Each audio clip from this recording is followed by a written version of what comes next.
Hello, people of YouTube. It's Deepak here, and welcome to the DCS news stream for the 19th of July 2025. I hope you all enjoyed that, the most recent video all about the A10C2 tank killer. Today we were learning about the TAD, or the tactical. Oh no, was it tactical awareness display? I've already forgotten what it actually stands for. Anyway, we're going to call it the TAD. Lots and lots of stuff to learn in there, and it was quite interesting for me to go back over the manual and dive into all the little functions of it. I'd actually forgotten about setting up the profile shortcuts at the top. I hadn't done that in years, probably, so it was quite fun studying the manual. Anyway, welcome to the stream, Robbie Hobby, Tech Gaming 45, Pink Floyd, Angelo, Colin Kelly, Indie Navy, Mr. Yeti. Hello, pilots. Anyone dialing in from the Royal International Air Tattoo today? That would be nice. Byron Farrow, welcome. He is in fact watching it from there. JP Gibbons, fantastic. And yes, Pink Floyd, it is indeed DCS and coffee time again, although I have already had my coffee. Someone who may well be consuming coffee at this moment, because he often is John Bluer. And I've got my my browser window set it's frozen. incorrectly. There you go. Yeah, okay, he's back. I need someday to figure out why Discord does that and try and fix it. Yes, hello. How you doing? Greetings and salutations, sir. You are often consuming coffees during the stream. I am a absolute fiend for coffee, I'll admit. I had more wild years in my uni times. Other things were consumed. But now I'm boring and I just drink coffee. So that's my stimulant of choice. But yeah. I do, let it be known that Deepak does like a coffee. If you want to support me in my coffee purchases, you have the option of clicking the join button below and joining Deepak's ground crew for a small monthly fee, and I really appreciate those of you who do. However, if I drink coffee after about midday, then I don't sleep. Oh, you're one of those guys. Dude, I can drink coffee at like 8 p.m. and I'll be like, fine. It's weird. I've known people who've drank a coffee and then gone to bed, and I don't understand how these people are functioning. But yes, they live among us. Yes, I think I may be one of them, or at least halfway there. I'm a day walker, probably. Yes. Yeah, it's weird. I think you just build a tolerance up, or just different people's blood chemistry, or whatever you want to call it. But yeah, my girlfriend's the same. She'll drink like a mocha. She'll be bouncing off the walls, and I'm like, it's mostly chocolate. It's probably the sugar as well. But I'm like, it's barely any coffee in it. But yeah, that's what she does. So I'm almost sensitive jealous to the old caffeine. It doesn't take much. Yeah. I remember many years of when I was when I was doing my GCSEs and A levels, of doing some very stupid all-nighters. And so we had, do you remember Pro Plus? The Pro Plus caffeine tablets? They're like literal, like it's like a double espresso in a tablet. We pop like 2 or 3 of them, and then we go into like our English. Funny enough, I did my English exam. I did that. I was very stupid. Didn't sleep the night before, and got an A. So must have done something right. Well, or I just imagined I did. It's not surprising because you are English. Yes, that is true. Yeah, that is very, very true. Yeah. Exactly. Actually, it makes me think of King of the Hill when Bobby, does he fail English or something? I don't remember what happens exactly. Yeah. And Hank is saying to him, "But Bobby, you speak English." King of the Hill, what a show! That was a great one. That was. Yeah. Anyway, should we get back onto DCS? We're going to get someone going, "You never talk about DCS." I thought this was the news. Yeah, it is. Byron apparently never sleeps. Yeah, it just lives amongst us. Yes, indeed. Yeah. Okay, so let's start as we often do with a peek at the Eagle Dynamics newsletter, and we then have some other exciting items to go over. We actually have quite a lot of good stuff this week.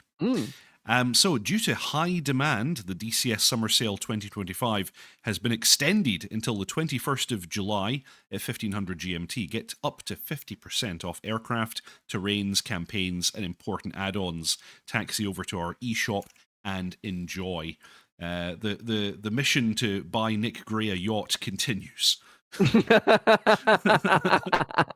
um, that's actually Yeah, I like this. I have to say, okay, obviously I'm trying to be funny here, but mm, I like the fact that DCS almost always has a stale, and the fact that they're yeah. extending it is only a good thing. So Oh yeah, yeah, yeah, yeah. Absolutely. Look, it's all in jest, and also I cannot criticize him if even if he did want a yacht because the Holy Gaben basically lives out of a yacht. I don't know if you know this, I but do know like, this. yeah, yeah, I was reading an article about Gabe just yesterday where he was yeah, saying that he works 7 days a week, but he only works a few hours each day, and then he goes scuba diving immediately after. yeah, It's like yeah, exactly.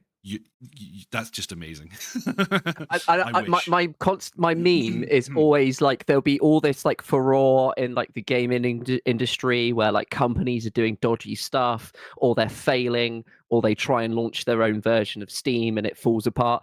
And it literally the meme is always be Gaben, do nothing, profit. Well, And yeah. it's just moi. I love You know, it. I have to say, again, I'm kind of derailing this, but Valve have done very well from themselves, and I think Yeah. it's very much warranted. And I Mhm. really, really like what they've been doing supporting Linux gaming because I'm a big Yes. Linux fiend. And Yes. the funny thing is, all the benchmarks show that actually even Windows games run better on Linux than they do on Windows. Yeah, So yeah, yeah, the yeah. Steam Deck has really proven the concept. Anyway, Pink Floyd is saying, is it high demand or delayed patch keeping the sale going? Well, yeah, could be. Could be. And Angelo saying, if you ever watch the movie Snatch, you'll know that not every English person speaks English. Yes. Where are the guns? What do you mean the guns? Yes, exactly. uh, So yeah, yeah, we have an extension to the summer sale. There's probably not. Wow, actually, I'm kind of enjoying the copy here. If you have room for only one more fixed wing icon, let the A10C2 tank killer tempt you with its 30mm Burt cannon and yeah, JDAM power at 50% off. Who wrote this? This mm. is actually really good. Yeah, yeah, yeah, yeah, yeah, absolutely. Yeah, yeah. I like it. I like it. Yeah. I wish that ED would lean more into their marketing and newsletters because I Yes. think they are. This is not a criticism. I'm not actually. It sounds like it is, but they're usually quite stale and quite kind of matter of fact, which is Uh-huh. fine. That's actually it gets to the point, which is quite good. It's not too much fluff, but just a little bit somewhere in the middle would be cool because they've got some really cool stuff they can market. We should if we get a hold of Matt Wagner again sometime, we should Mm, ask him the question because um, mm. I have some headcanon here, and Yeah, a while back, and this is probably quite some time back now, I totally felt like whoever was writing the newsletter was Russian and was yeah, translating it into English because mm. that was the only way that some of what they were writing actually made sense to me. um, Definitely the patch notes, wasn't there? There was yeah, some really, really funny ones where it was like, was it like something like change the binding, which makes the it was binding like something change. mix the binding change, and it'd be stuff like that, and you'd be Yeah. like, hey, what the hell? Yeah, This is some stuff like machine that. translation right here, and yeah, Mm, occasionally that would slip into the newsletter as well. And of course, that mm. might have just been a copy pasted section. It probably wasn't the whole thing, but yeah, Yeah. in my head, it used to be written by Russians, and Yeah, maybe now or a it's not. really, really tired. It might not even be a Russian. It just might be someone who's English and they're just really, really tired. They've been trying to get that patch, out the door, and they're absolutely exhausted. They're Yes. just tired. I've had that before. I've gone back to read an email I sent, and I'm like, that makes no sense. Mr. Yeti is Yeah. asking what my medals are. I forgot that they're actually in the field of view here. Mm. That's actually from my time at Paradox Interactive. I used to work there. Each of the medals represents a game or some other thing that I was involved in delivering while I was at the company. It was a really cool Mm. thing that Paradox used to do. We got actual medals for each thing that we worked on. That's awesome. That's Yeah. really, really cool. I've seen that. I've seen you can get like medals for like if you do marathons and stuff, and some of them are really cool. They even have like bits that you can pull out and move and stuff. Have you seen them? Yes. They're really cool. Yeah, yeah, yeah, yeah. So I've worked on a bunch of games, and there are my medals. Yeah, yeah, there you go. Um, anyway, yes, let's continue. Is there Mm. anything else exciting in the sale part? Mm. Basically, they're saying that if you haven't bought the A10, you should buy the A10. That Mhm. obviously, when it comes to the ED modules, that's probably going to be the one I suggest right now because I happen to be Mm. doing a tutorial series on it, as you may have noticed. Okay. Yeah. If you want to look at a really good non-ED module, then you could just buy everything Heatblur's ever made. Honestly, Mhm. pretty good. Yeah. Um, Yeah. I am the eternal fanboy for the GF17. Mhm. Obviously, Kiowa. Yeah. Kiowa, if you want to have some Kiowa. rotary Yep. action. Yeah. Tasty. Yep. What else? For some reason, I'm channeling the "Do you like cheese? Do you like peas?" man from the Fast Yeah. Show. Anyway, Yeah. there was another one. Oh yes, Mirage F1 Yes, from Mirage F1. Aerotus. I would say Harrier if it wasn't for recent events, Oh, which you we'll get into. can't. It's been a little bit of an update. Yeah, you can't exactly if it wasn't for recent events. I would say Harrier. I think it's great. You should buy the Um, Harrier, but you can't. yeah, You're and out of luck. if things do go south, Wags, please Harrier 2 Plus. If things go south, we always wanted one. There were so many people in the old RB Discord who were like, "When are you doing the 2 Plus?" And they were like, "We maybe do one. We're probably going to do one. Like, 2 Plus, 2 Plus." But yeah, it never happened. So yeah, that would or be give us a British.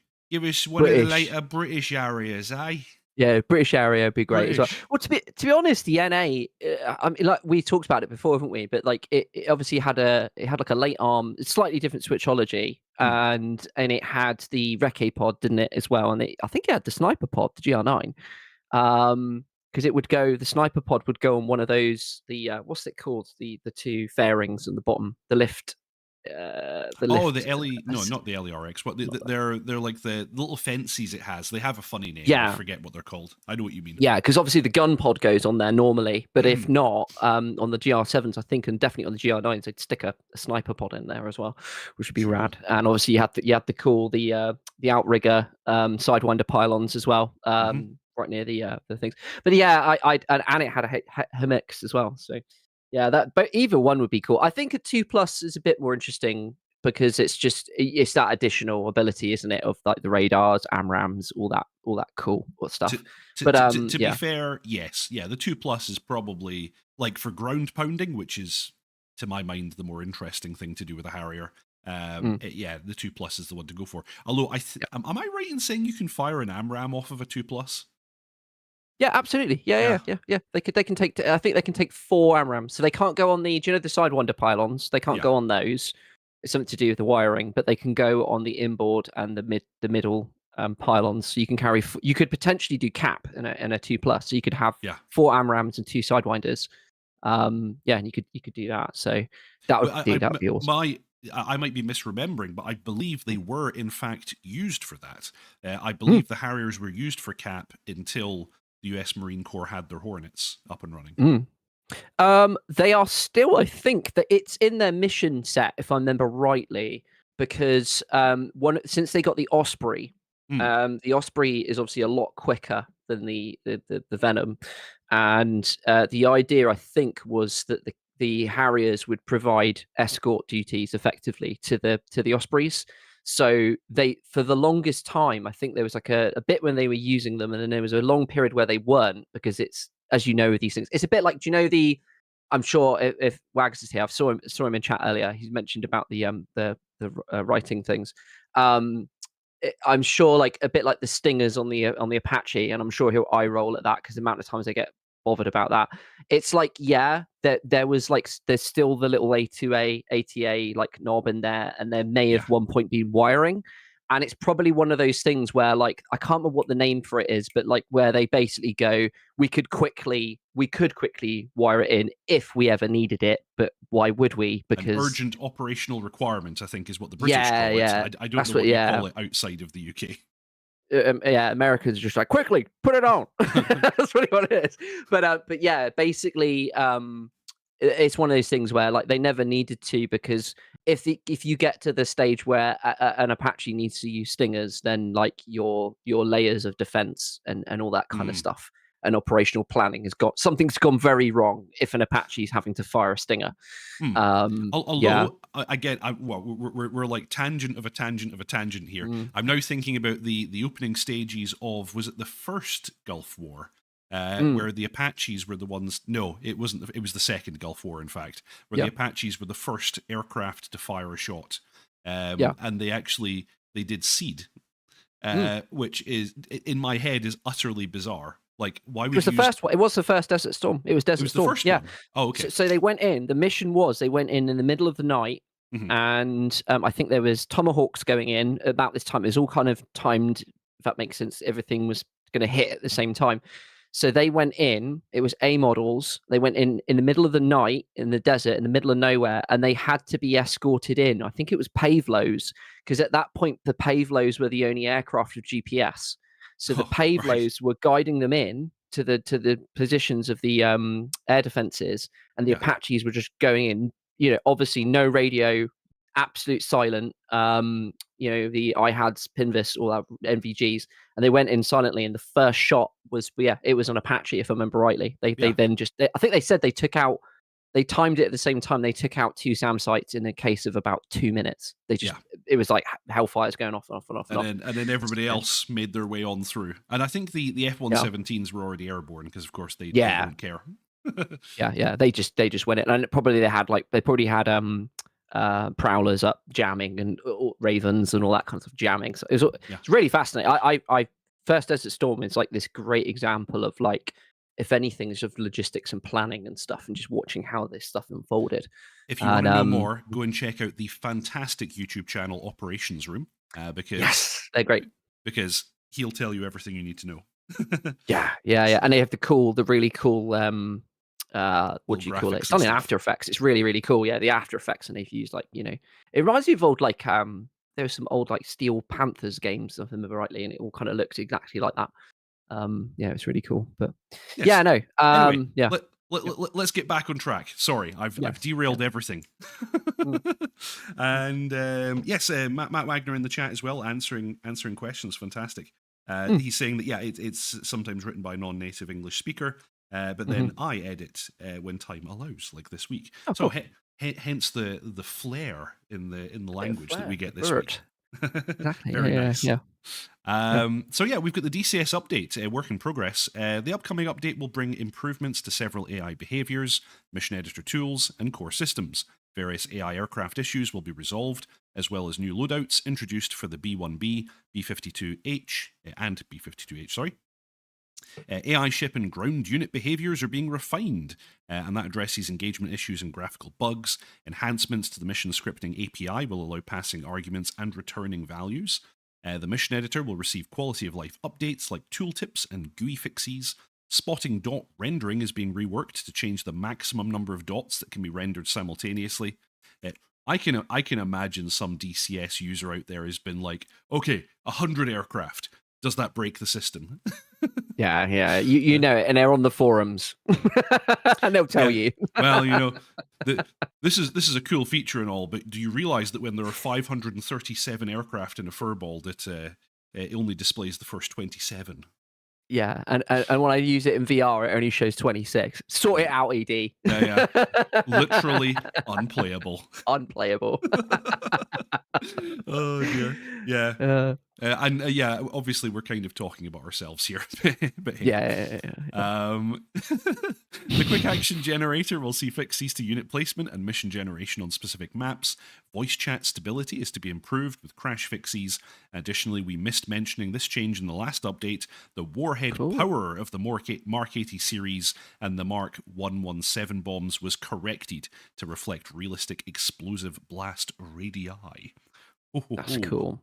Nice. Yeah, that's always been a consistent issue, isn't it? The whole, like, overpressure, blast radius, fragment damage, and all that kind of stuff on ground vehicles. Because the one thing I really like about, I don't really play much War Thunder, but I watch at least other people play it, and the effects and also the way that they kind of work. It's a lot more satisfying to watch people go in and do a CCIP on a vehicle and take it out, even if they don't hit it, like, right next to it or on it, but if they hit right next to it, it will take stuff out and things. So that's the one thing in DCS. It's gotten way better, but it's still, like, I'd like to see stuff. I'd like to see also stuff, I think you might agree with, stuff like like blowing off optics and tracks and stuff like Mhm. that, tracking tanks and vehicles and things. Because also the idea of, I mean, this is a big thing, especially if you talk about Desert Storm. You know, they'd hit a target and then they would be like, "Ah," and they'd bail out. You know, and the tank's technically not dead, but they just jump out and run away. So that kind of stuff would be cool as well. They did I do. love Remember there was. those, like in War Thunder, I love those kind of sniper elite style situations where like you drop a Mm, bomb a short distance away from a tank, one fragment happens to hit the tank, go through the turret, and pass through the craniums of both the commander and the gunner. yeah, yeah, It's yeah, like, what? exactly. What? I mean, it could happen, I guess. You know, Oh if you yeah. get there's always weird things like that, isn't there? So, yeah, like it's I like stuff like that. And then also the big one stuff like Gonna Heat PC as well. That's got some cool like Mm, some simulation of various bits that happens to vehicles and things. So, yes. yeah, but Terminal this is ballistics. Very good yeah, fun. exactly. But this is cool. I like to see this sort of stuff being. It's always it. There's always some real fun to CCIPing a tank and watching it detonate. Is especially if you put that couple second fuse delay, and you just get to peel away and just watch it go kaboom. Mm, Yeah, it's always a yeah. bit of fun. While the driver frantically tries to find reverse. Yeah. Poor guy. Yep. Yeah. Welcome to the stream, Stuart McLean, Mark S, Irish Pat 64, James Fenton. Yes. So yeah, and there's more stuff, of course. We're preparing to roll out the Advanced Targeting Pod. We all know what it's really called. And so that's going to be really cool. And include a fix for the HTS-related crashes and radar freezes. With the addition of the ATP for the Viper, all planned early access features have now been delivered. And the Viper has exited early access. Exclamation mark. Despite being out of early access, support will continue with planned features like towed decoy, IDM data link. There's no R in that. Data link. You sounded like you were from down south here. You data link. Bloody hell. Would you like a data link in your Viper? Sound like you're from Somerset, the Somerset data link. Oh man, I don't know where that came from. And the radar warning receiver handoff mode. Oh, fantastic. Because this is where we start to hear the PRF tones, which is really, really nice. The Viper, I mean, first of all, congrats on that. ED, you got there. It was a slog, but you're getting there. I think the sniper pod's really cool. I actually asked Wags, and he replied very politely. I said about if in the future we might get the cool uplink, downlink that the sniper pods can do. Apparently they can talk to each other, and a certain plucky little scout helicopter can also speak on that.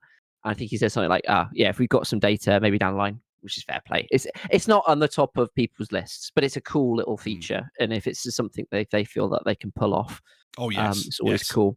Oh, I have to say, because just in case Wags is still here, DTC, thank you so much. Thank you so much. I can tell you right now. Yeah. Literally, Deep Hack. Before this whole thing, I know because we've had conversations off stream. You have made his day by when you started bringing in DTC stuff. He was banging on about that for a year. Yeah. So happy. Yeah. Okay, moving on. FA-18C. Terrain avoidance radar mode will debut. We actually have a video for this, alongside corrections to the Harm PB search logic, GBU24 CLAR procedure corrections, corrected jettison logic, radar flood mode fixes, and several air-to-ground stores management system quirks. In the Apache, George will soon become a far more... okay, right, let's try that again. Yeah. We'll do it live. We'll do it live. Okay, we'll do it live. Yeah. George will soon become far more capable. 7 new search methods, contextual consent to fire logic, rocket mode refinements, start up, start down, shut down on command, multi-target sequencing, and Reacher voice feedback are all heading to your cockpits. An expanded early access guide is queued to cover the new features. So this is cool. There's a forum post about this. So this is huge. This is really, really cool. So it looks like George can do stuff like you can slew him now to waypoints and target points. So you can say, look at this. You can get him to look at stuff on the FCR. So I think you have to scan the FCR, but he'll look at targets. He'll also, if you've got a bunch of targets in a primary fire zone, or priority fire zone, sorry, he Mhm. will scan for those targets. He'll use the TADs to identify those targets. So he'll Oh, he'll wow. he'll automate that stuff. You can also get him to search a 90-degree cone, and he'll just start looking himself. So if you're just going in an area and you think there's targets around, you can just tell him, go look in this direction or look at this target point and just search. And he'll just start searching around and looking for things. So that's really cool. And a big thing. I'd love to see the two things I'd love to see from what I've read. We can probably maybe get the forum post up later to have a look at this. Mhm. The two things, one small, one's maybe a bit bigger. I'd love to see in the Apache. I'd love to see in most helicopters actually. Is Petrovich kind of does it? I think he does do it. Is call out incoming fire. That would be cool Oh. if they see it. That's Uh-huh. really cool. You know, incoming fire or fire left side. Just that's just helps a bit with your if you're playing single player, sometimes even if you're in Your the back seat or situational if you're in the awareness. front seat, yeah, you're kind of heads down a bit more than you would if you are multi-crewing. So having that, I've always believed in, especially when you've got like a utility helicopter, like a Black Hawk or a Huey or something. The crew chief would be, people would be looking out for stuff. Now they may not even always see it, which would be cool. I mean, Mhm. the idea that they would realistically, you may not even see it come fire, but just having that would be cool. The next thing I think would be really cool for George. This is a minor. I say minor. I'm always really careful to say this because I always feel like I'm like, what's the word? Kind of playing down the work that goes into this. But a minor thing would be really cool in the Apache to all of this is the ability to get George to use the laser spot search. So Ah. obviously there's that thing he's got where you could say to him, look in this area, do a laser spot search, and he'll look for it. Especially with things like the Kiowa and buddy Mhm. lasing and JTACs and stuff. Getting George to do that would be really cool. That could Does just be a Jester do button. that? I don't think no, he doesn't because I don't think the Lantern has a laser search track in it. Oh, So you're right. You're right, it yeah, doesn't. Aha. no. Okay, that would be a good reason for him not to do it. But that would be at least cool. I'm always careful because they do all this work, and the problem is it must get annoying when they like, we've done all this work, isn't this cool? And the first thing people goes, why haven't you done this in my favorite Mm, aircraft? And they're like, yeah, yeah, and exactly. you can't win, can you? There's always Yeah, someone who's yeah. yeah. So, but I'm sort of saying that in a more positive way. That would be a cool addition for the Apache. But I mean, is that in early access still? I would have thought that's if it's not any if it's not in if it's sorry if it's still in early access, it's not far if I remember rightly. I can't remember. I'd have to look at the roadmap. Mhm. But the Apache is pretty complete. The, I the, think the we've got that. Apache, I think, technically is still in early access. Yeah, There's a roadmap posted in the forum. yeah. But no, But it's it's very getting quite complete. close because, like, I guess in the case of well, we could even look at the roadmap. But the things that come to the top of my head are the jammer, the RFI, Mm. um, Campaign. campaign. There's not much Mm. else though. Like There the was stuff that Apache. they said was post. It was like like crew patches, wasn't there as well? Like the idea of like you could put your own customizable Yeah, crew rather than patches and telling stuff. lies, uh, Yeah, still in early access. yeah, Need TPM, T- says Matt. yeah. TPM. Yeah, here you go. You hit one Here's the on roadmap. the access. Yeah, here you go. So yeah, we can get it right here. So within actually TPM is just about the last thing.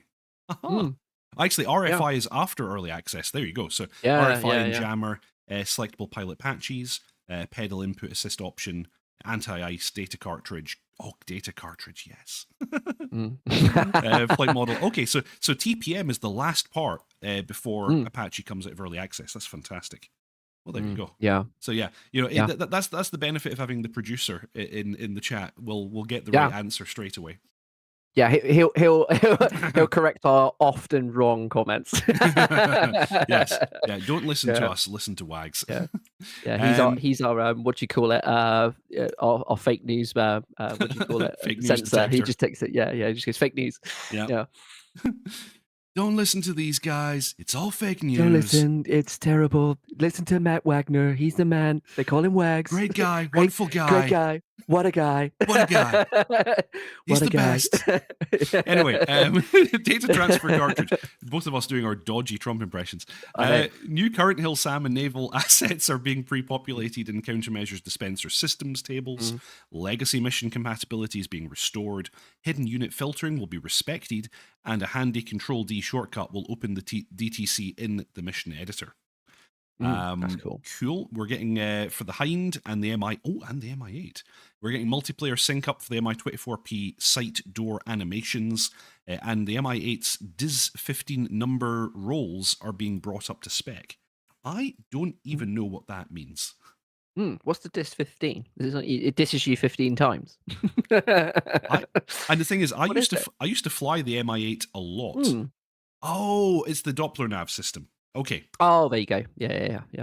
that's Yeah. fantastic, Mr. Yeti. Have you two been Yeah, drinking today? I know we're just talking shite, aren't we? That's just kind of normal, isn't it? I'd love to know if the MI24P down the line, that would be cool. They've done that all that work for the SBO 15 and the MiG-29. As far as I know, the primary RD, it was probably a slightly different variant, but the MI24P did eventually get that, the SPO 15, if I remember right, a Okay. variant of it at least, because we've got like the SPO 10, which is the little Dr Pepper bottle cap with like some LEDs and stuff. It just boops at you, it screams at you in sort of what's the word, In hard strobing. pass. Yeah. Exactly. But the SPO 15, if I remember right, that did find its way into at least the P model. But as always, it's easy to say this, and they'll be like, well, the version we've got and all the documentation we've got doesn't have that information. So Exactly. that'd be pretty cool. Yeah. And then we've got some other fixies and bits and bobs. You have the Sabres getting some love. MiG-21, we'll speak a little bit more about that later. Yeah. But the MiG-21 Magnitude 3 have said that they're going to do some reworks on that, which is nice.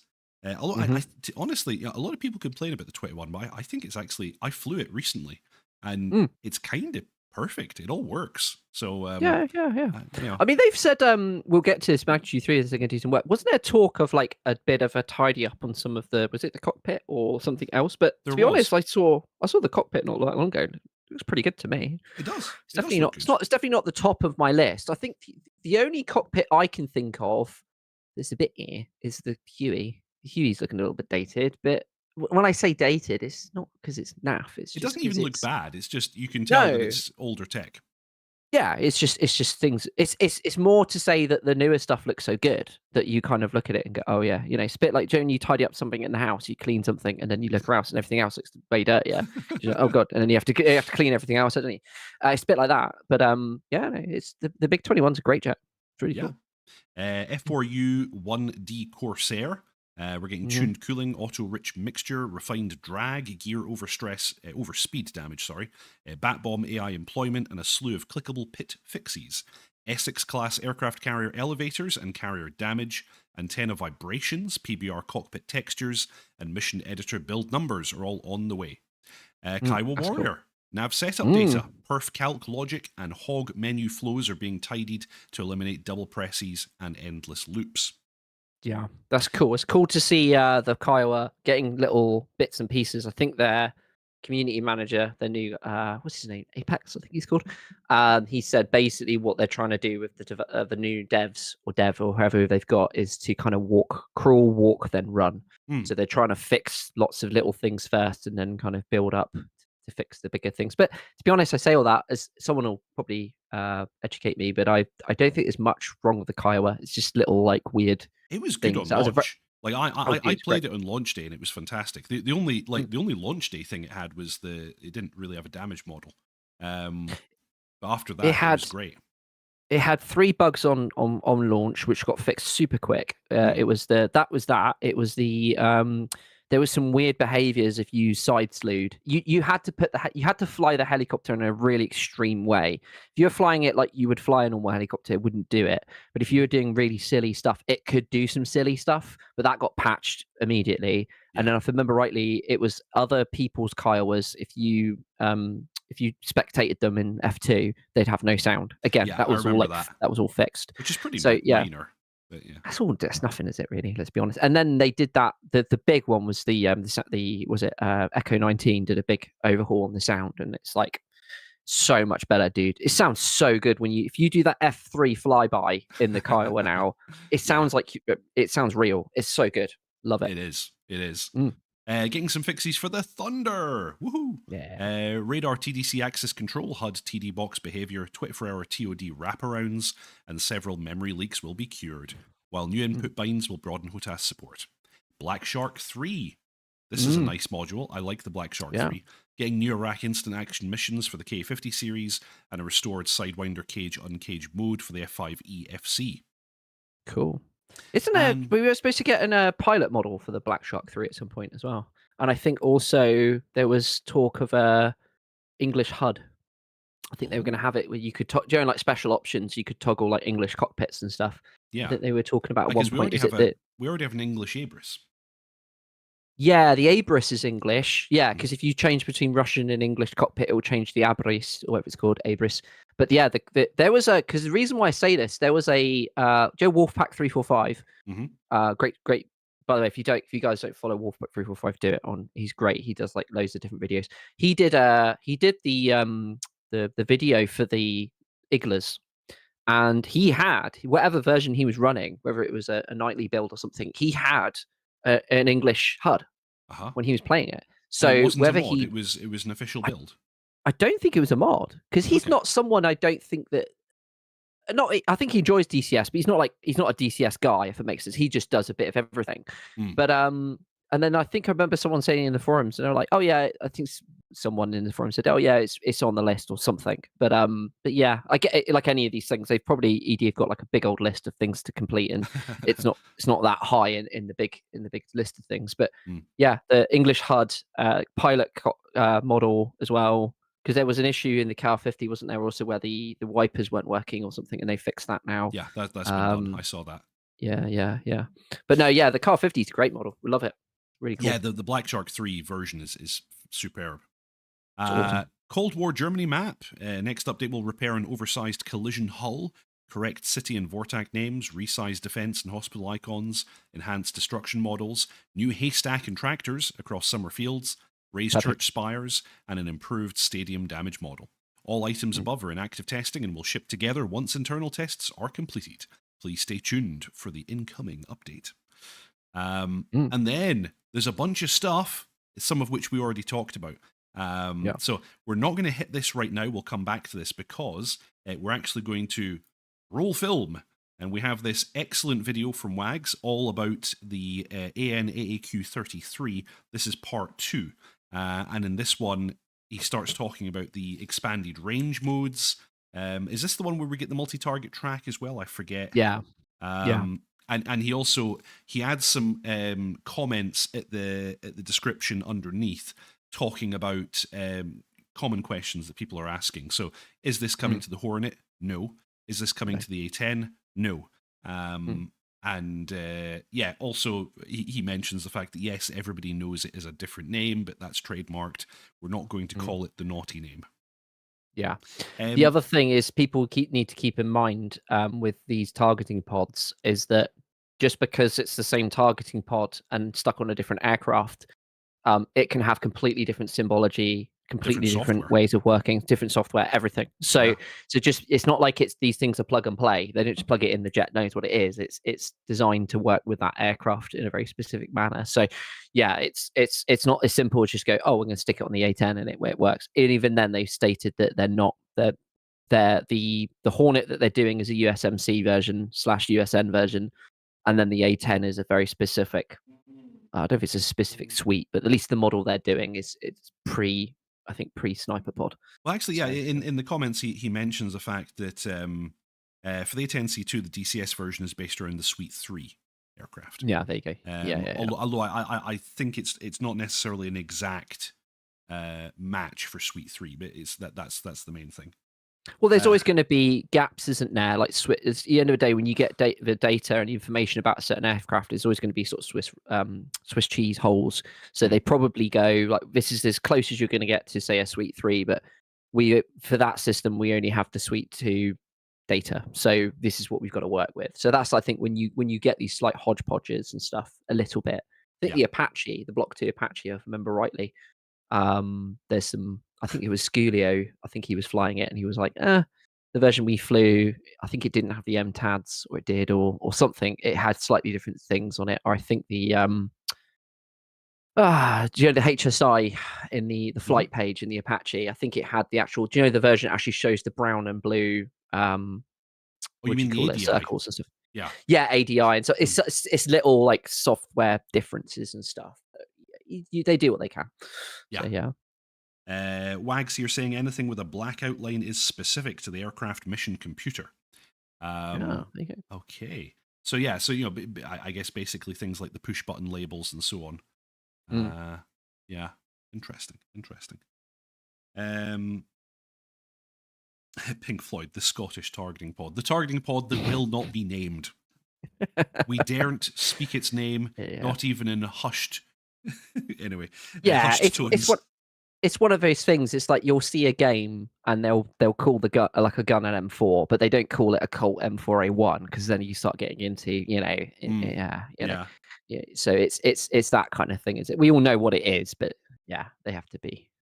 Yes, indeed. Careful with these things. Am I right in remembering that we had a similar situation with the M2000C when it came out? Like everybody wanted to call it the Mirage, and we weren't supposed to.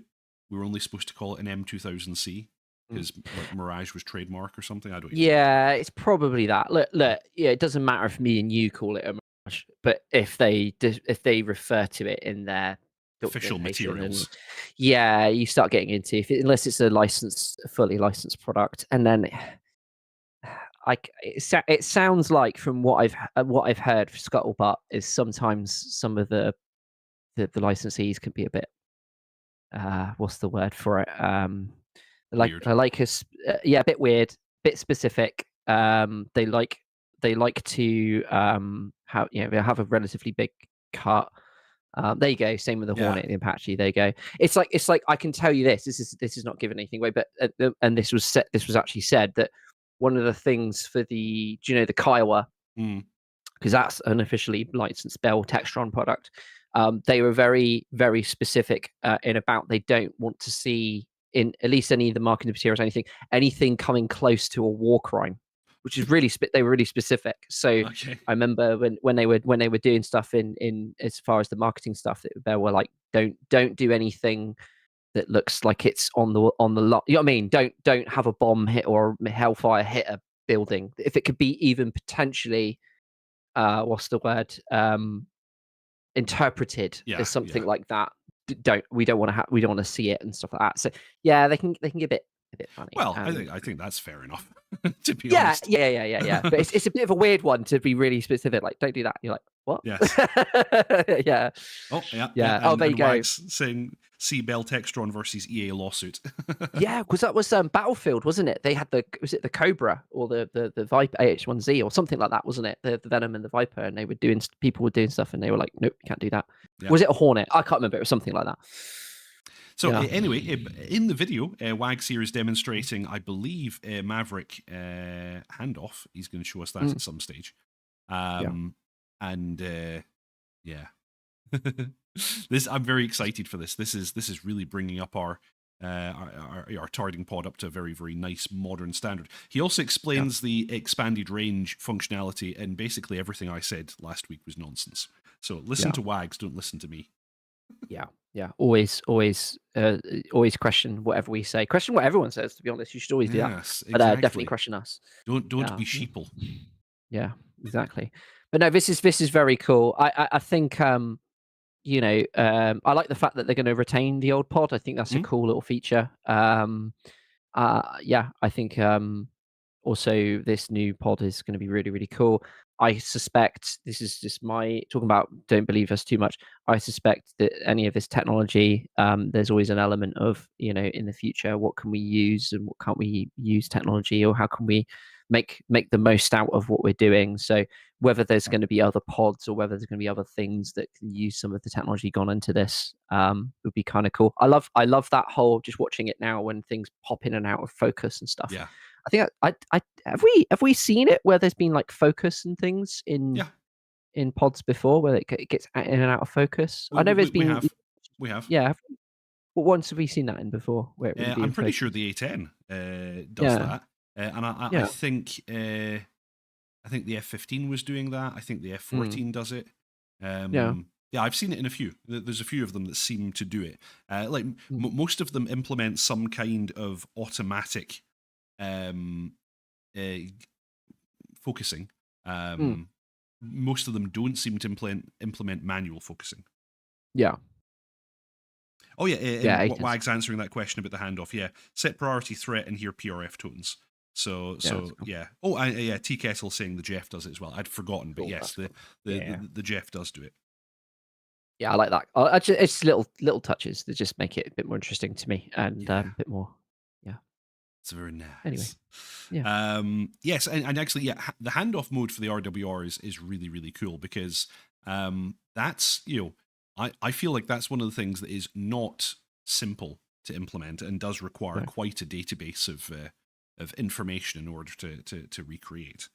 Mhm. I'm also wondering how many pilots out there would like be able to interpret the PRF tones anyway. Like, is this a feature that real pilots were using? I guess Yeah. probably. Like, if it's there, I guess somebody was using it. Yeah. There must be like there's some guy like driving some pilot driving to the airfield in the morning with like a cassette tape of different PRF tones for Soviet era radar systems and just Yeah. listening to it on the drive. Like people learning Spanish. Yeah. So there's SA10 a tracking. yeah, they know exactly. So basically, there's a fantastic documentary on the Shrike, and I can't remember Mm, what the channel is, but they also done the Walleye, however you say it. And on the Shrike, so they were a lot of it was obviously signals intelligence and learning like what different weapons did, and then they were then you know tuning the different Shrike receivers and stuff to hit things. Um, but what the pilots would have to do, the early guys using these things, so these were like the early wild weasels and like Nam and stuff. Some of them didn't even have a display. We're going to get one in the F100, that cool one. It's very like an oscilloscope. A lot of them you would get that, and then the way you would figure out what was you would listen to an aural tone, mm, and they would have to memorize. This was what they had to do. The pilots would have to memorize the tones, and then they'd get tested. They'd say, okay, well, what's this? yeah. And a lot of them would have a cassette in the jet, so that as not only were they engaging they were doing wild weasels and attacking these targets, because a lot of them were new, and obviously the Russians, which were giving the North Vietnamese these weapons, Soviets is a better term for it rather than Russians. Soviets were constantly tweaking things, and as you know, the technology never stays where it is. Even if it's an SA2, an early SA2 compared to a late SA2 is going to Yes. have lots of different tweaks and different things. So yeah, they would have a cassette tape so that when they would have this stuff coming through their systems, they would tape it so that then they could go back. They'd literally take that tape back to HQ and go, here you go, guys. Here's signals intelligence. Here's our recording of an SA2 or this or that, or this specific fan song or whatever it is, tracking radar or search radar. And yeah, that's what they would do, and they'd have to learn it. And so they then go back and they go, hey everyone, if you hear this tone through your pulse repetition frequency monitor, this is what this is what it's going to sound like. So yeah, it was this is the early stuff. So I can imagine the reason why it's useful. I'm surely I'm just extrapolating here, but I can imagine the reason why it's probably still useful in something like a 16 is that as you're pulling maneuvers and you're doing stuff, you don't want to necessarily be looking. Even though the RWR, as you can see there, is within pretty certainly the And it's eyebrow of actually the jet. your priority RWR contact is in your helmet as well. Yeah. Yeah. So you're pulling stuff and you're probably like pulling G's, you got your blood rushing in your ears. So hearing certain tones and having those tones to tell you when you're being locked or tracked, whatever, is just a useful thing to have. So yeah, it totally makes sense. There you go. Tea Kettle Barbecue's just shared the video. Both of those videos are great, by the way, guys. Those two videos are fantastic. You learn a lot. They're really cool documentaries. Mm. There's another one on the Sidewinder, I think, by those guys as well, and it's really cool. Yeah. Oh, and by the way, here's Wags demonstrating the Yeah. infrared pointer. Just prior to this, he was demonstrating the multi-target track, which is a fantastic feature that this pod has. I guess Mm. prior to this, we were only able to do that with the Apache, right? Although we What was should be that? able to Sorry. do it with the Harrier, but we can't. What's that? The Multi-target track. multi-target track. Yeah. I think because is it a Gen 4 that's on the Harrier, isn't it? I think if I remember rightly, or Gen 3 Lightning, and it should be able to do multi-target track. Mm. The So, button, the push button is even there, but it doesn't work.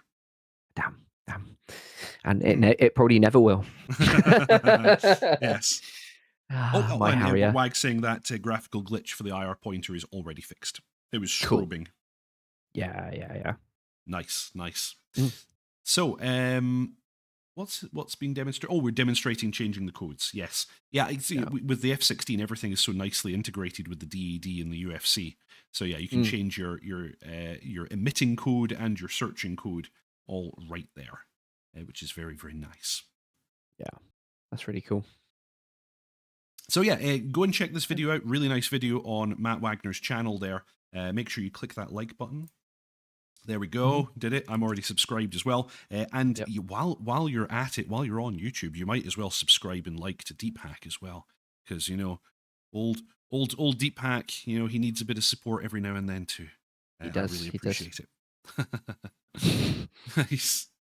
What else we did? Oh, this is actually doing the laser spot search as well now. Yeah. So Wags is demonstrating speaking to a JTAC and being able to get a laser spot search off of them, which is pretty cool. Mm-hmm. Yeah. Wicked. Nice. What we're going to do is jump on into the next one. Although actually, there's an extra air to air. Oh, right. Actually, let's not jump just yet. This I didn't know anything about this. This is actually very very cool. So by default, your snipe. Sorry, almost said it. Your ANAAQ-33 will point at your current radar target, and you can then actually pop it into like a point track basically and follow that, which is really really cool. This also opens up the possibility of course to do things like turn your radar into standby, acquire a target using the pod only, because I believe if you uncage something like your Sidewinder, it will jump to the current kind of track azimuth and elevation. So Yes. you could like silently acquire a target this way. So I think it works with the AIM-9X. I'm not sure if it works with the M&L, but it definitely works with the AIM-9X. Matt, if you're in chat, let us know if I'm wrong, if it's also the mic and the lemurs. But basically, it can't do the AMRAM, if I remember rightly. Also, I couldn't get, I wasn't sure, but there was it when he turned off the radar. Now it could be just the radar's on a different screen, and it's just because it's not sensor of interest, it's not showing. But it sounded like it acquired targets itself, the ATP. And then I was starting to get into like, is it got some sort of like smart, like it algorithm, or was that wrong? when I watched it, I Hmm. got the impression that this MTT setup came from the radar. Yeah. I think the radar queued the TGP, but I guess we'll learn soon. Yeah. Because that would be, I don't, obviously there's technology, because I wondered, I was like, is the sniper, the ATP, is it basically, is it doing like IRST kind of stuff effectively, like a Well, actually, Wags here is saying yes. Oh, no. okay. Yeah. So is it yes or no? I don't know. Yeah. Is it acquiring through the ATP, or is it grabbing it from the radar? Yeah, it sounds like he's saying no. So that Yeah. sounds like it's coming from the radar, which was my understanding watching the video. It looked like it got these tracks via the radar, and then set up MT. Oh, look. Yes, IRST. Oh, I'm so confused. wow. Okay, that's It's fantastic. acting like an IRST. So Oh, that's really interesting, that's very cool. that was always, I tell you right now, that was always, it does not need radar. Wow. Ooh, yeah. That's really cool. Then I misunderstood when I was watching the video. That's a killer feature. That's really nice. Yeah, that's really cool, because that was always, I remember watching the Tomcast, whatever it's called, the Tomcat, and they spoke to the D guys, and they were like, basically the IRST and the D model, they could like lock a target way off, right? Like better than most radars could with the IRST, not emit at all. And if I remember rightly, if you had multiple Tomcats working together, if they split up enough into a combat formation, you could get ranging data through triangulation with the RSTs.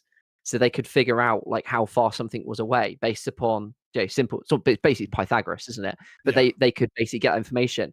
And then he was like, basically, we could fire a Phoenix in Fox 3 mode, and they would only get a warning when that thing went pitbull. Yeah. Which I'm just like, that's terrifying. And that was like late 90s tech, early 2000s tech. So for that era, that was like It's pretty baller. good. And I was, oh, the D.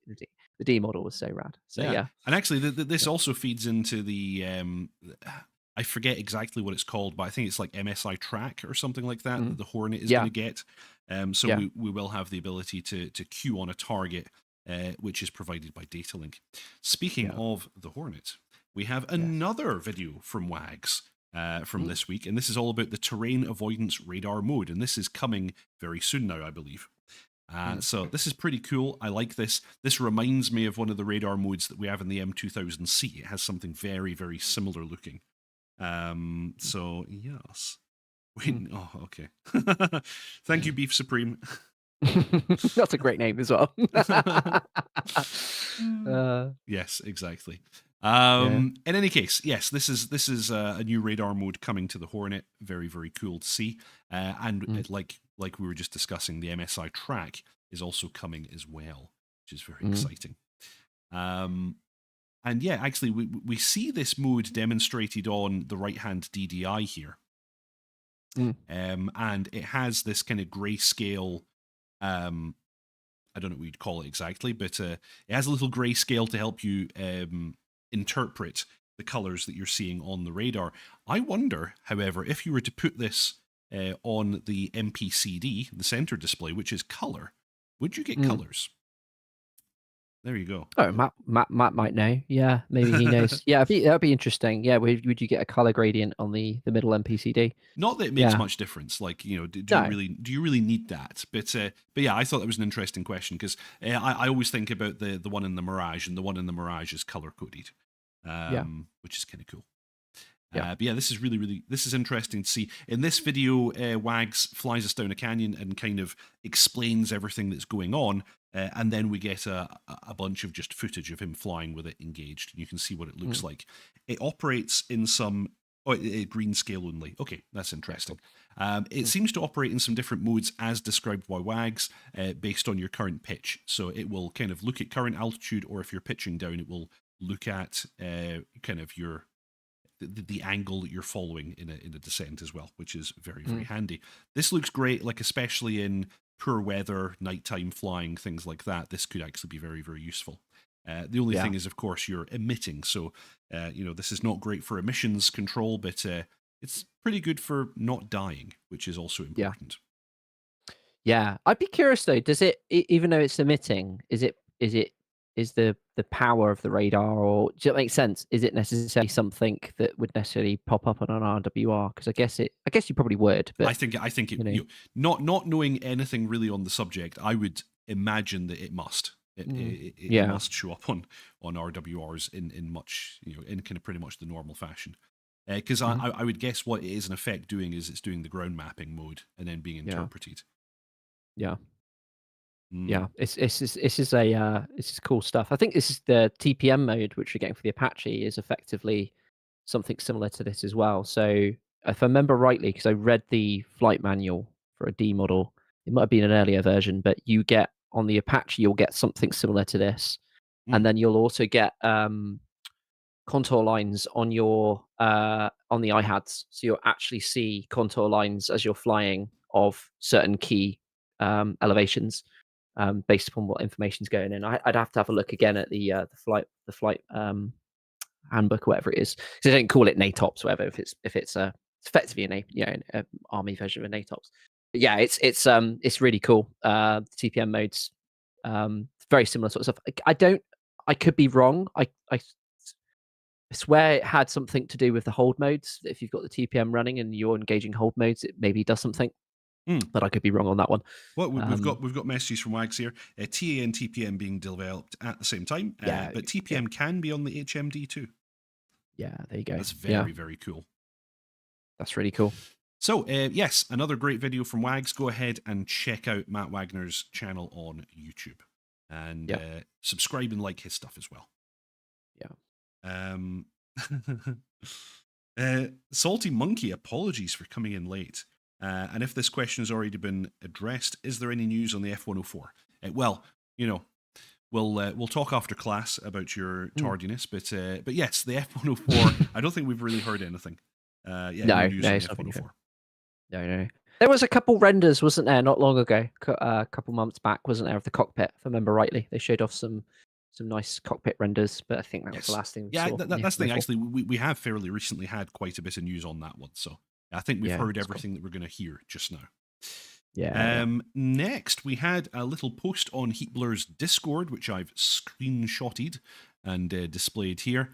They're basically wishing us all a good summer and telling us that they've been very, very busy. They had the ambition of our roadmap has made it sensitive to forks in the road and delays. Subsequently, the next DCS patch will again be empty and devoid of Heatblur changes. Because they want to get it all done at once, basically, and deliver it in one big patch. We've got a simply put comprehensive list of new additions, changes, and updates to essentially every product coming. Some of these include another large vegan update, the early A for the Tomcat, the A6E AI model. This is dropping, whenever they do their next big update, and a slew of new stuff for the F4, such as Jester Pave Spike, Combat Tree, a novel EFB feature, and persistent aircraft, a feature that will be especially interesting for mission makers, campaign creators, and the player, him or herself, who may now have to manage how they treat the aircraft. For this, we also improved the wear and tear systems, added various new failures, and more. The complexity and size of some of these additions have made it necessary for us to avoid the monthly update cadence, and we've run into some delays on finalizing and testing some of these features. This is really cool because the wear and tear system, if I remember correctly, was Heatblur calling this Forge, and it was a technology that they were working on for the Tomcat. They're now applying it to the Phantom. I would assume that Phantom will get it first, and they'll refine it, and then it'll make its way back into the Tomcat. Although I'd say that the Tomcat already got kind of a light version in so much as those little stick-on panels for the night vision compatibility on the lights. They have a variety of different configurations and a variety of different ways of being applied. Most of them looking a bit DIY. It's up front, isn't there? There's like sometimes it's like a wire, sometimes it's a bit of like sellotape, whatever you want to call it, that's kind of keeping some buttons in, like to fall out. It's cool little stuff like that. Yes, and that's the funny thing. Yeah, I read, I think it was in the Heatblur forums actually, that those push buttons on the upfront controller had a nasty habit of just popping out. So they had to find different ways of holding them in, which I think that's just a fantastic detail. So it sounds like this is now coming to the F4, which is really exciting. We're also growing and are excited to talk about the A6E and F14BU being in active development and the imminent release of the F4E Phantom 2 for Microsoft Flight Simulator. This is in parallel with, of course, the continued quest to scale the colossus that is the Eurofighter. We'll be writing much more about many of these additional changes in an upcoming development update, but in the meantime, we're working hard to start delivering features throughout August and September. So yeah, it sounds like these next two big updates are going to have a bunch of stuff in them from Heatblur, which is nice. Apologies for another empty changelog from Heatblur for now, but no matter how diligent our branching would be, all products are in such a state of flux that it'd be difficult to ship smaller fixes without sacrificing the testing process. Thank you for your patience and support. We hope it'll be worth it once many of the elements above drop, and we're excited to share more ASAP. Yeah, it's great. It's really, really cool. So we're getting closer to that Grumman air wing, which is rad. You know, we're getting we've got the Tomcat, we'll get the Intruder. Hopefully, I know it's not a Grumman aircraft, but we'll get the A7 as well, which would be cool. We're gonna get that sort of vintage, awesome 80s era carrier fleet, which would be really, really cool. Yes. So yeah, no, it's ASEC. The A6 is going to be a really cool aircraft. That's definitely something I'm looking forward to. And I think the F14BU. I think this is the first time they've officially, what's the word? They're not announced it, but like said, yeah, we're definitely doing it. Yeah, acknowledged, because they've shown some screenshots, but I think this is the first time they've said, yeah, we're doing a BU. So that's really cool. The BU, actually, they're mentioning the two variants of the F14 that I'm most excited for. I'm strangely most excited for the early A, because that opens up the whole kind of creating an Iran situation, but also just simulating very early versions of the aircraft. And then, of course, I want to play with the BU because it's shiny. Yeah, the BU is. I've talked about this before, but my my chef's kiss kind of like peak era I love, where you take a and all that kind of third gen, fourth gen, early fourth gen, and you've got steam gauges and wear and tear, but you chuck an MFD in or an updated HUD in, and I always say if it was in Desert Storm or around that time, that's usually my vibe. I love that. I love that era. Yes. But yeah, it's cool, and obviously a D would be amazing, but there's obviously issues with that. Although saying that, with the recent strikes on Iran, is there going to be any Tomcats left on their side? And then if there's no Tomcats left, then that the only positive about that, I tell you what, when I was watching those footage of those that FLIR footage of bombs hitting the Tomcats, I was a tear rolled down my eye. No one wants to ever see that. No, no. But yeah, but the only positive on my mind, literally, I was like, oh no, I'm watching a Tomcat blow up, and then I was like, might mean we get a Heatblur 14D. Immediately Actually, afterwards. I wonder, given kind of the state that Iran's fleet was already in, plus these strikes, do they have any Tomcats left? I wonder. It's arguable, isn't it? It's all a bit smoke and mirrors with that kind of stuff. But that said, though, let's be favorable here. The Tomcat, the Iranian Tomcats have some of the most amount of kit. Well, they have all the kills pretty much, and they have a very storied, and in fact, if I remember rightly, a lot of the Navy aviators were very complimentary of the Iranian pilots, at least during the 70s and stuff when the Shah was still in. They had very high, what's the word? Very Opinion. positive things to say about them. Yeah, from what I know. But yeah, I mean, I think they said that when they do an A, I don't know if it'd be included or not, but they said that they were going to do an Iranian Tomcat. I remember that was in their Trello board. So Yeah. the really cool thing would be if they slap the Hawks on, because there was a period of time where they were putting Hawks on, weren't they? And they were kind of using them as kind of poor man's Phoenixes. I'd even heard that they stuck some like R27Ts on there and stuff as well. They managed to kind of jury rig it to kind of pretty much work. So it'd be cool if we get some weird and wonderful things like that. Yeah, but could you argue that the Heatblur Tomcat is a really great example of what I describe as like digital conservation? I was about to say that as well. Yes, I think so. Because that's an argument I'd make to ED as well about what they're doing. Because let's be honest, it's probably not long before the legacy Hornet is gone, isn't really being used by anyone anymore. A lot of these aircraft are I mean, I remember seeing a meme, or whatever you want to call it, once, and it was like what you think a 50-year-old aircraft is, and you see like a Corsair or something, and they say this is actually a 50-year-old aircraft, and it's an F-16, and you're like, what? This is not right. It's not right at all.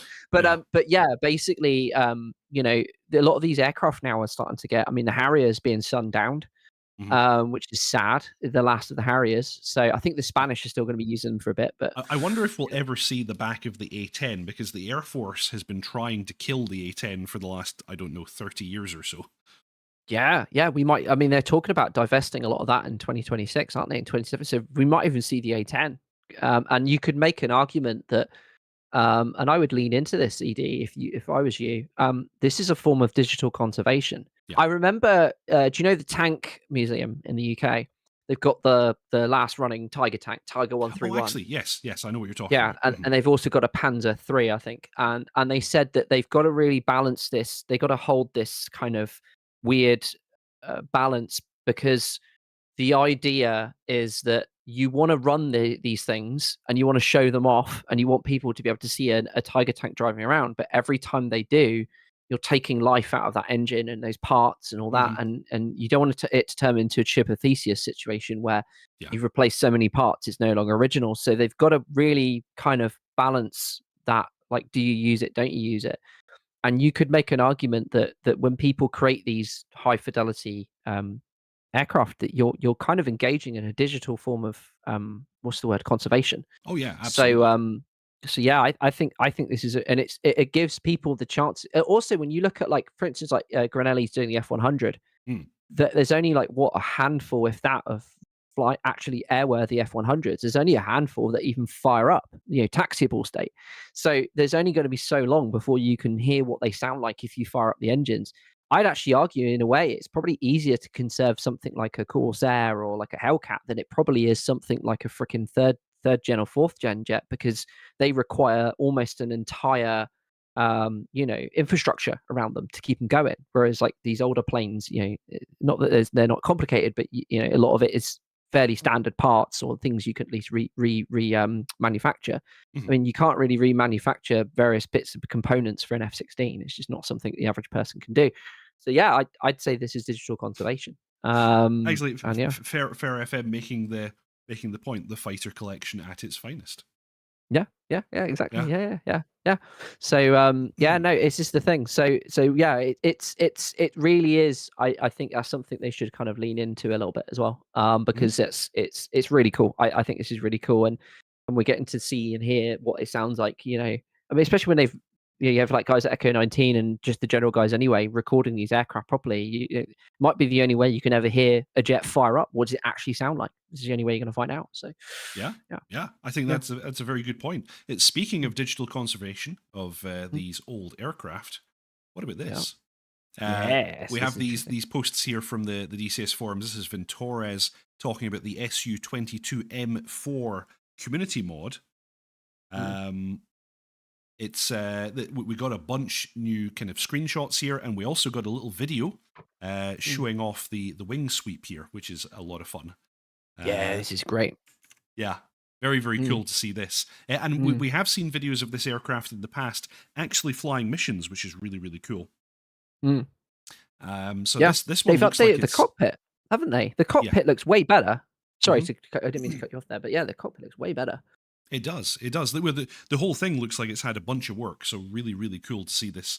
So yeah, Mm, demonstrating the wing sweep there. We've got a bunch of pictures showing off the ladders and the different covers and things like that. This is looking very, very cool. And mhm, clearly the aircraft is in a very, very functional state. Like we mm. said, we've seen it actually flying missions on camera, which is Yeah, really, really cool.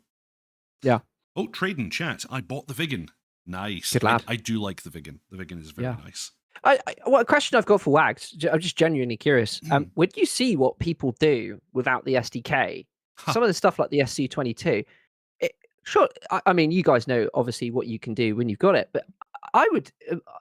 I don't know. Are you impressed by this stuff? I am. I mean, it's just like, yeah, the fact that people do this in their spare time and the quality they're able to produce, and it's just like, yeah, because I want to make one. Yeah. It's like, obviously, there's probably once you pop the hood, there's nowhere near the level complexity. It's still insanely impressive. I always wonder if the ED guys go, wow, they managed to do that Yeah, with yeah. just without any Like tools. Yeah. random Eagle Dynamics developer looks at some of these community mods is like, how?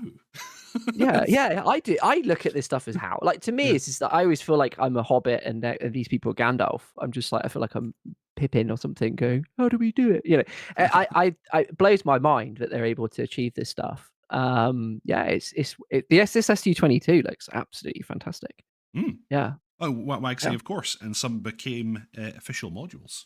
yeah, Well, I yeah, guess yeah. I mean, the C-130 being the first one that comes to my mind.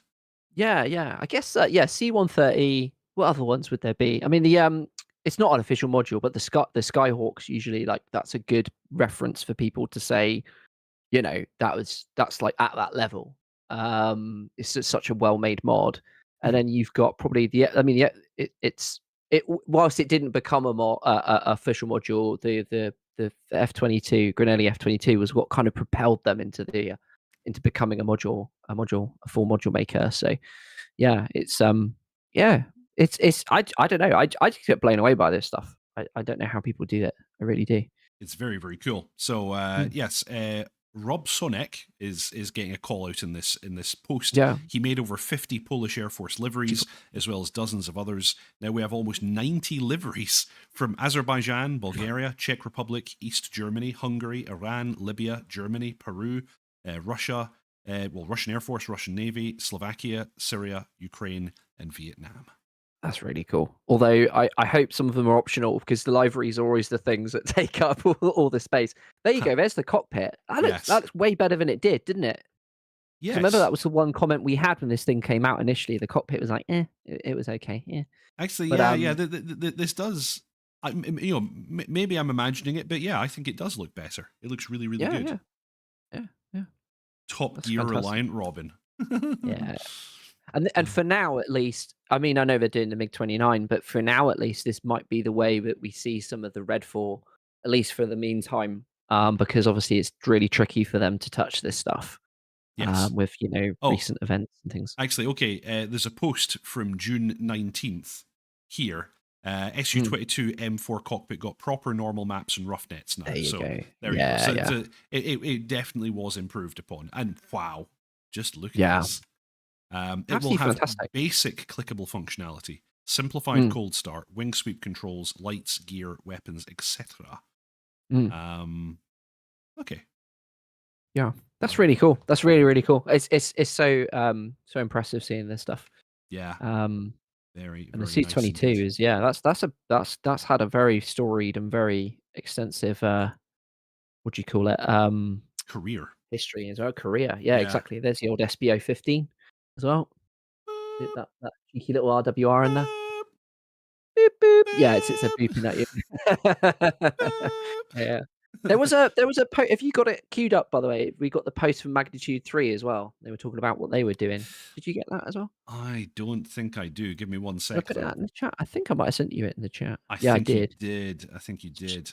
It's Uh, above the Su-22 in our little chatty chat. the problem is, in order to get that, I'll need to make you disappear. Terribly I sorry. can deal with that. You How also yeah. won't be audible while I do this either. So one Okay. moment. I've stolen John away from you all. I can still hear him, but none of you can. Let me go and find this post that he sent me earlier. I've been very poorly prepared. Copy link. Let's see if I can get that up in my browser. I have. Okay, now I'm going to bring John back. One sec. Okay, John is There now you back. go. You can hear him. Wee. Were you afraid while you were in the dark there? I was sobbing quietly to myself for a little bit. Just for a little bit. Just a little bit. Okay, let's Yeah. zoom this in a little bit. So we got this post from Magnitude 3. If all goes well for the beta testers, all of the latest updates will be available this week. Again, only if testing goes well. We've spent a good portion of our post-release working hard to fix as many bugs as possible. While most of them were visual, we've made improvements in the flight model, effects with damage modeling, engine performance, and a multitude of key bind, axis, and mouse input additions. We've spent the next couple of months polishing her up. Afterwards, we'll start transitioning into our unannounced gunfighter and updating our beloved MiG-21 BIS and Christian Eagle 2. For a complete list of upcoming changes, visit our website below. There you go. Yeah. So the unannounced gunfighter, to kind of make it clear, they had some renders years ago of an F8 Crusader. They So did. that's known as the last gunfighter. So yeah, it's that would be very cool as well. So we're starting to get quite a lot of third gens, aren't we? Now we're starting to Yeah. they're starting to creep in. Now we're starting to get a lot of the Vietnam era, Cold War era jets all creeping in. It's a cool time. It's really really cool to see all these things. And then, like you said, the MiG-21 as well is getting some love. Yeah. So Yeah, very cool cool. stuff. Traden asking if I have tutorials on the Vigan. I do. If you check out my Mm, channel, I have a complete playlist on the Vigan where I cover, I think, pretty much everything. The only thing I never got around to doing was TISL, which is its instrument landing system. mm. So I think, am I remembering correctly? It's called TISL, or did I just make that up? I don't know. Anyway, it has an instrument landing system, which I didn't cover. Apart from that, I think I covered everything. Yeah, I'll probably come back around to that at some stage. Yeah. So, I think that's basically all the news that we have for this week. It was a pretty, packed episode this week. We did have a lot of really cool stuff to go over. I'm looking forward very much to these updates coming to the F-16 and the F-18 and all the core stuff. That will be dropping next month, I assume. Or is it this week? Is it next week? I don't even know. I don't know what I'm talking about. Remember. Anyway, There whenever there the is next one update thing. comes. There is one thing. I don't know if you can show it, but there is one thing that you did miss, and I don't know if you can play it because it's important to hear it. But there was the mod for the Harrier, was there not, for the sounds? I actually did think about doing that. And yes, in the case of that one, I can play it because there's no music. There's no music or anything like that. So Yeah. so obviously, uh, uh, very make it clear to everyone. Obviously, if you don't have the Harrier, sadly you can't use this. But if you do have the Harrier, which you should have before, Because it's a great module. It's a really good module. There is the one. I think it's fair to say, isn't it, Deep, that there's the one kind of criticism a lot of people had was the sounds. It missed that buzz saw, The buzzsaw. that circular saw sound, didn't it? It and did. so this chap called Jaffa, I think he's called, like Jaffa That's Cake. right. Jaffa Love a Jaffa Cake. Productions. Has done basically done an overhaul, because I think, if I remember rightly, Echo 19 wanted to do one, but they said the Harrier has like a weird sound engine or something. If I remember rightly, they were like, yeah, it's really tricky for us to go in there. Yes. So this guy just went off and did it himself, and as you can show off, Deep, it is very very impressive. Well, I don't have an audio source for this. Give me one moment. Yeah. I'm doing it live. Doing it live. Audio output capture. I'm going to capture YouTube only. See, you guys are lucky that I'm this skilled and that I can do such things. There we go. Okay, I've added a little YouTube thingy. Let me see if it's actually audible. Let's see if it works.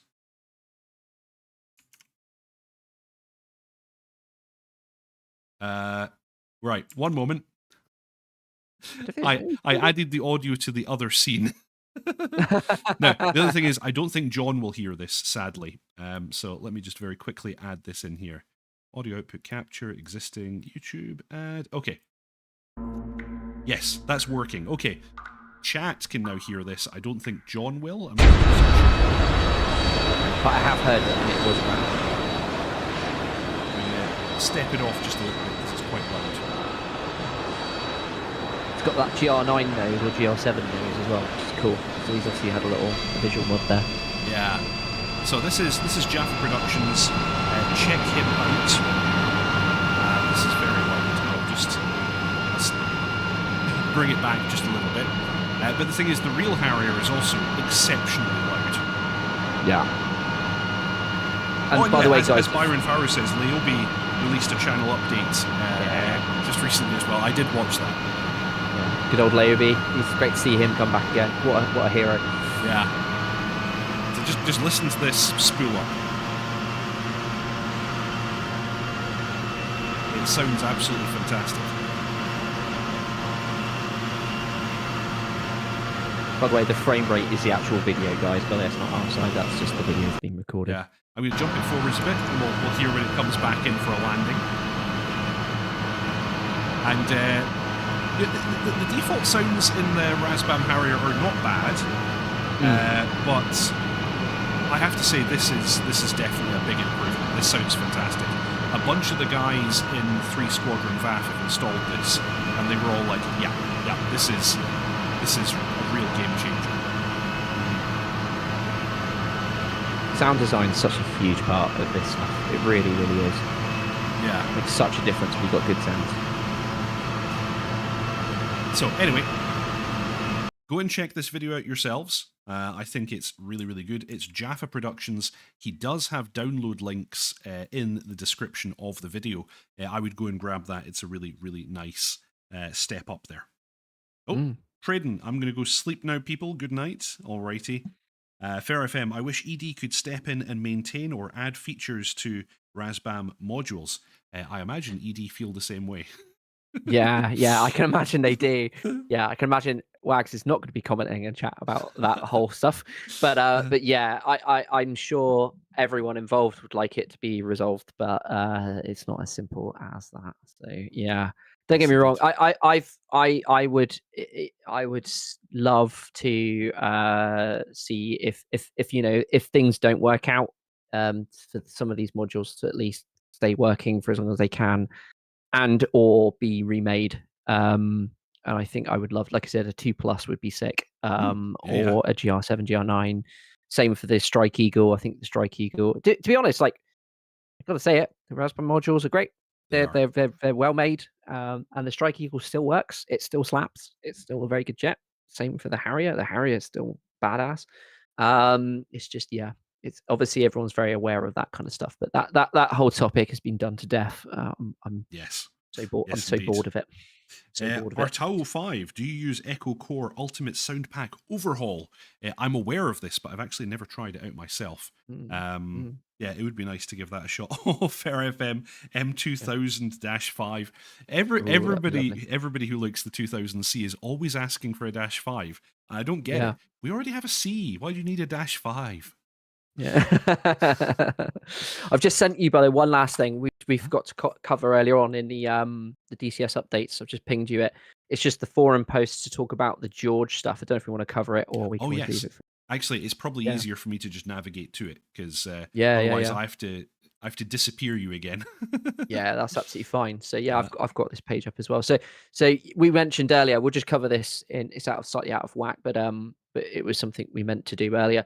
So obviously they mentioned that George is getting a big overhaul. This is really, really cool. And it's got a cool update. It shows you some of the additional things on the little UI that pops up in the corner Here that we you go. get I when you're found using it. George. Here we go. I found it. There you go. There it is. Very, very good. Oh, okay. So even Wags thinks a 2005 would be a nice addition. Deep, you should come on now. Get in the Uh-huh. get in the bus. Come on, let's go. To be fair, 2005 would be. It would be very, very nice. So yeah, we have, I can't really cover all of this because it's so much stuff. But there is a bunch of new capabilities coming to George. Read over this forum post. It looks like a really, really nice addition. The one thing that's cool there, if you scroll down a little bit, is you've got on the target list. I think you can queue up a bunch of targets. So he'll hit one and hit the next and then hit the next. If I read George it is now right. capable of engaging multiple targets in sequence. When presented with a target list, the player can select multiple targets from the list, as shown below. Yeah. And then he'll engage whatever targets in a row. That's really cool, because that would be one thing that is a little bit frustrating, is you'd kind of get him set up on the target, he'd hit it, and then you'd have to kind of go through the whole process. Go through the dance again. Yeah, go through the dance again. And yeah, it was definitely something that I would be like, oh, here we go. Because you don't want to be handheld. The best situation, it's a real tricky thing in it, right? Because the AI, you make the AI too good, and then it's just walk in the park, and also you don't feel like you have much control or feedback. Make him crap, then it's a pain in the ass, isn't it? So yeah, but this is a really cool bit of functionality, and I appreciate this. If we could throw in a laser spot track and George calling out shots, then I don't think there's much more you need to do to George. I think he's pretty much there. Yeah. Yeah. And what Wag's commenting here, he's working on the George update videos now. And That's also cool. then the MiG-29 videos start. Yeah, that's really cool. Oh my. Oh my. Yeah, that's very, very cool. I am obviously super psyched for that. Yeah. I'm really interested in the navigational systems of the MiG-29. Which, to some people might be boring. Although in saying that, I think my audience are similarly minded, because when I post what I consider to be possibly boring videos about how to do things like program radios, those are my videos that get the most views. I imagine. I was about to say, probably like things like takeoff or like the basic stuff. You probably get some people in there, but I always imagine you probably on the weird fiddly things. I bet you get the most over a longer period of time. Is that People correct? love that stuff. People love that stuff. Yeah. So yeah, I would love to know more about like the INS and the navigational systems of the MiG-29. Oh, that's cool. Our project manager is a former MiG-29 pilot. Oof. That's pretty cool. Okay. Yeah. Psyched. Yeah. Very psyched. Nice. That's very cool. Yeah. Alrighty. Yeah. So I think that's all the news that we have for this week. It's been a pretty jam-packed week. It's been a really, really cool week with lots of interesting stuff.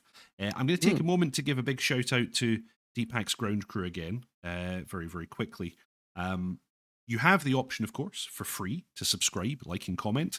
That's a really big help to me and to the channel. So thank you so much, everybody who can do that. If you want to further support me, you have the option of clicking the join button below. And for a small monthly fee, about the cost of a cup of coffee per month, you can join Deepak's ground crew and support me in making my tutorial content. Benefits are that you get to join a little secret Discord channel where we hang out and we occasionally fly together, and we are in fact flying together tomorrow. It's been a little while. I put out a post for the ground crew people on YouTube just to remind them of where the Discord link is and to encourage them to click on the event in the Discord server to sign up. We're all going to do a little bit of flying together. But yeah, thank you all very, very much. Those of you who are already in the ground crew, thank you very much. Channel Right, J.R. Walker, Mr. Yeti, John Bluer, Tea Kettle Barbecue, Whiskey Dale, Stuart McLean, Mangash, Willow Wilson, Byron Farrow, Osprey, Snooblarin, Laskin75, Interesting Story, Frantic Stone, Tim Wasco, Ozdead Meat, Sledge Collar, Tarka Chops, Attack Debris, JP Gibbons, Frederick Leistrom, Kevy Kev TPA, Paul Dillon, Shade Slayer 09, Pink Floyd, Samantha, and Alice. Thank you all very, very much for your support. Ooh. And Wag saying, I'll probably do the lessons at Groom as part of Red Hat. Fantastic. Oh, cool. Tea Kettle Barbecue, Deep Hacks Ground what? You're a member, you fool. Yeah. Oh, yeah. dear. Excellent. And of course, you, sir, have been John Bluer. Visit twitch.tv/John Bluer and click the appropriate buttons to support him. Tell us all about what's going on with you, John. What's been going on with me? Okay, so not much streaming. But not much, none lately. I've been very much heads down. Little update in my life in general. I've just decided recently to go freelance. I'm a freelance graphic designer. And I made the probably stupid decision, but decision nonetheless to go freelance from a normal pay position. So I'm kind of diving in on that, and I've been very busy. So what's been very cool is I've been able to jump into some projects straight away. But that's kind of, as anyone knows who's ever gone that route or runs a business, big or small, it takes a lot of mental energy. So I've been kind of heads down with that. I keep teasing a project, which is basically it's something I'm going to start streaming when I can. I can't at the moment because of an NDA. And when a certain point is reached, I can then start to stream something. All I can say is it's going to be artwork. Yeah. It's gonna be artwork, but we're also gonna be looking at this other thing as well. It's gonna be very cool. But yeah, I'm gonna be streaming when I do return. It's probably gonna be some artwork stuff. If anyone has seen my stuff, I the one thing that many of you guys would have maybe seen is if you have the Kiowa Warrior. I was working with Polychop for a little bit. The loading screen artwork, that was me. That was your boy. I always have to correct people that actually the main, if you select the theme, the menu for the Kaya Warrior, that's not me. I think that was actually Sven himself. Sven you said before it was Sven, yeah. Yeah. So that's not me, but it's when you go into the loading screen. I also did some merch and stuff for those guys as well, and I also worked on they had a manual and stuff, so I was doing bits for them. I was helping them out and a little bit testing and all that kind of stuff. But yeah, so that's the stuff you guys would have you've seen. So if you've seen that, you'll know some of my illustration stuff. I actually some of the stuff I've done before I stream as I draw it, so people can see my processes, how I work, and it's all digital illustration. And then the other thing that I've done is a great example is I did Tricky Tricker. I did he's got some cool stuff. I did like an F-16 doing some seed, which was some cool bits and pieces. So yeah, that was things that I do on the side. I do illustration and graphic design as a job. So that's kind of where my head's at. So I'd like to be able to bring that back soon. So when it does, you'll see me on Twitch and doing some things. I've been flirting with some YouTube content soon as well to do with DCS. I've got a idea for something, and the name of it was going to be called Small Victories. And yeah, it was this. I think you know what I'm talking about. I know what you're talking about because you've mentioned this to me. Yeah. So the basic premise is, I'll just give you guys a thing. If I can get around to it, it's just spare time. It's isolating what I describe as small victories in things that DCS could do with. And the idea of it is to go in positively, constructively, pragmatically. And the whole point of it is that it's the idea of high yield, low effort. When I say low effort, it's like in comparison to building a module. So it's what's little things that could help DCS just like that have a big impact, or comparatively to what the amount of work is. It's always going to be, the idea behind it is be, with a asterisk of I'm not a coder, so I don't know. Some of these things might be massive jobs. Always finances are always a financial model of these things is prohibitive sometimes. You don't want to be sat there using a coder doing pointless work when it's not fee earning. I get that stuff. But the idea is it's just documenting little things that DCS could do with just to kind of improve things. An example I would use just off the bat would be like, it'd be cool if you got hot starts in Flaming Cliffs modules. No, sorry, not hot starts. Hot rearms in Flaming Cliff modules. Just things like that, or like, I don't know, whatever. Those sorts of little mini things. So yeah, I'm gonna put together some little short videos that just kind of break these things down. But again, it's when I can get around to it. As you know, these things, I'm sure deep with these videos, they can take a while to do, and you need to have some spare time to do it. So yeah, Depends how you do it. The way I do it, it doesn't take that long. no, yeah, and you've got this down now. You've probably just through repetition. I've noticed of you, you've got a really good working procedure, because I've been involved in some of them. And yeah, but my solution is as much automation as possible and keep it as simple as possible. Yeah, which works, absolutely works with you. Yeah, absolutely does. Yeah, we were able to crash out. We did the data link stuff, didn't we, and all that kind of thing. So actually, I'm going to be boring you soon for the A10 data link stuff. Yeah. Now, I'll warn you. I know bugger all about the A10, so you're gonna have to treat me. What have you ever seen Galaxy Quest? Yes, I actually watched it last night.